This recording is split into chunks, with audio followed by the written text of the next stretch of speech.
త్వరలో జరిగే అసెంబ్లీ సమావేశాల్లోనే తెలంగాణ స్కిల్ యూనివర్సిటీ బిల్లు ప్రవేశపెట్టే దిశగా ప్రభుత్వం ప్రయత్నాలు చేస్తోంది. అందులో భాగంగానే ముఖ్యమంత్రి ఆ ముసాయిదాపై అధికారులతో సమీక్ష చేశారు.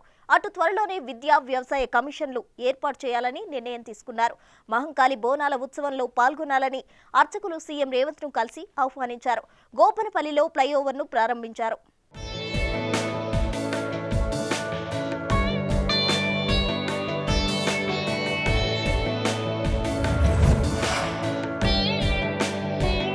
సికింద్రాబాద్ మహంకాళి ఆలయ అర్చకులు సీఎం రేవంత్ రెడ్డిని కలిశారు. బోనాల ఉత్సవాల్లో పాల్గొనాల్సిందిగా ఆలయ అర్చకులు సీఎంను కలిసి ఆహ్వానం అందించారు.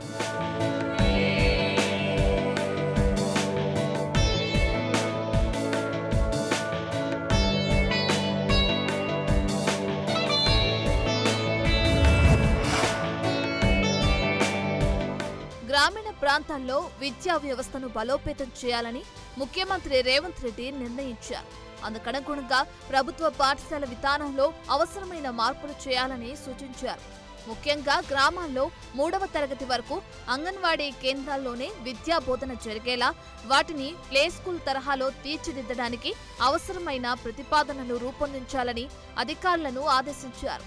వాటి ఏర్పాటుకు సంబంధించి ఆర్కిటెక్టులతో మాస్టర్ ప్లాన్ పై చర్చించారు.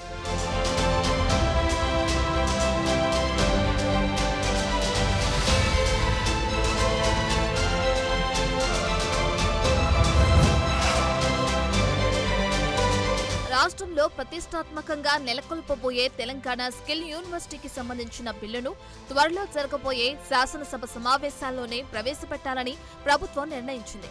ఈ యూనివర్సిటీ ముసాయిదాపై ముఖ్యమంత్రి రేవంత్ రెడ్డి ఉన్నతాధికారుల సమావేశంలో సమీక్షించారు. ప్రైవేట్ సంస్థల భాగస్వామ్యంతో నెలకొల్పుతున్న ఈ యూనివర్సిటీ లాభాపేక్ష లేకుండా స్వయం ప్రతిపత్తితో పనిచేసేలా ఏర్పాటు చేయాలని నిర్ణయించారు. ఈ యూనివర్సిటీలో డిగ్రీ, డిప్లొమాలతో పాటు సర్టిఫికేట్ కోర్సులకు కూడా ప్రవేశపెట్టాలని సీఎం చెప్పారు. మొదటి ఏడాది 2,000 మందితో ప్రారంభించి క్రమంగా ఏడాదికి 20,000 మందికి అడ్మిషన్లు కల్పిస్తారు.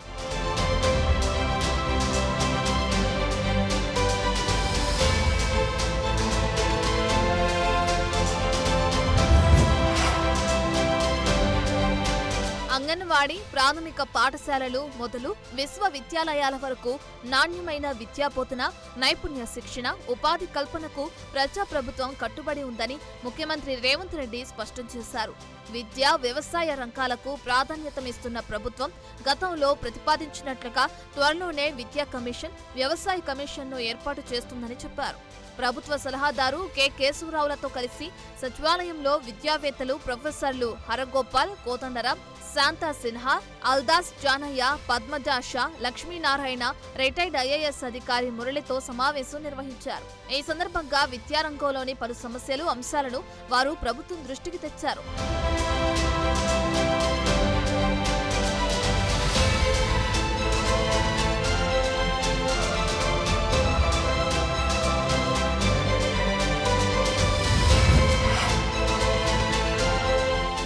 రాష్ట్రంలో నిరుద్యోగ సమస్యను పరిష్కరించాలన్నదే ప్రజాప్రభుత్వం మొదటి ప్రాధాన్యత అని ముఖ్యమంత్రి రేవంత్ స్పష్టం చేశారు.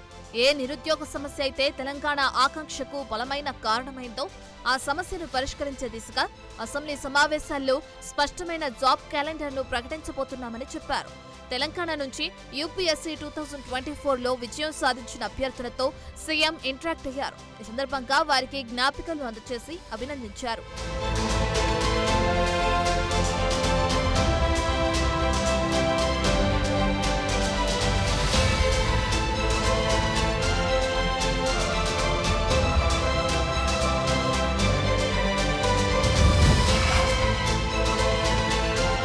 హైదరాబాద్లోని హెచ్ఐసిసిలో నిర్వహించిన కబ్బా గ్లోబల్ సమ్మిట్లో చీఫ్ గెస్ట్ గా సీఎం రేవంత్ రెడ్డి పాల్గొన్నారు. జ్యోతి ప్రజ్వలనం చేసి కార్యక్రమాన్ని ప్రారంభించారు. ఈ కార్యక్రమంలో మంత్రి కోమటిరెడ్డి వెంకటరెడ్డితో పాటు ఆంధ్రప్రదేశ్, కర్ణాటక, తమిళనాడు రాష్ట్రాలకు చెందిన ప్రజాప్రతినిధులు, ముఖ్య నేతలు, కమ్మ కులస్తులు పాల్గొన్నారు. తెలంగాణ ప్రభుత్వానికి కులమత భేషజాలు లేవని చెప్పారు సీఎం రేవంత్ రెడ్డి. గతంలో హైదరాబాద్లో కమ్మవారు నిరసనలు తెలిపితే అప్పటి ప్రభుత్వం అడ్డుకుందని, ఇప్పుడు ఆ ప్రభుత్వమే లేకుండా పోయిందన్నారు.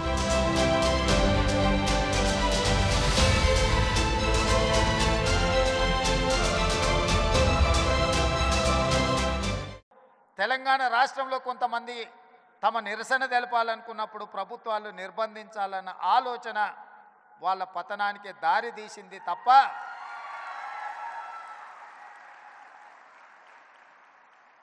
నిరసన అనేది one of the format of democracy. Hyderabad లో గోపనపల్లి ఫ్లైఓవర్ ను సీఎం రేవంత్ రెడ్డి ప్రారంభించారు. మంత్రులు పొంగులేటి, కోమటిరెడ్డి వెంకటరెడ్డి, ఎమ్మెల్సీ మహేందర్ రెడ్డి, ఎమ్మెల్యే గాంధీతో కలిసి రిబ్బన్ కత్తిరించి ఫ్లైఓవర్ ను ఆయన ప్రారంభించారు. జెండా ఊపి ఫ్లైఓవర్ పైకి ఉమెన్ బైకర్స్ ను సీఎం రేవంత్ రెడ్డి అనుమతించారు.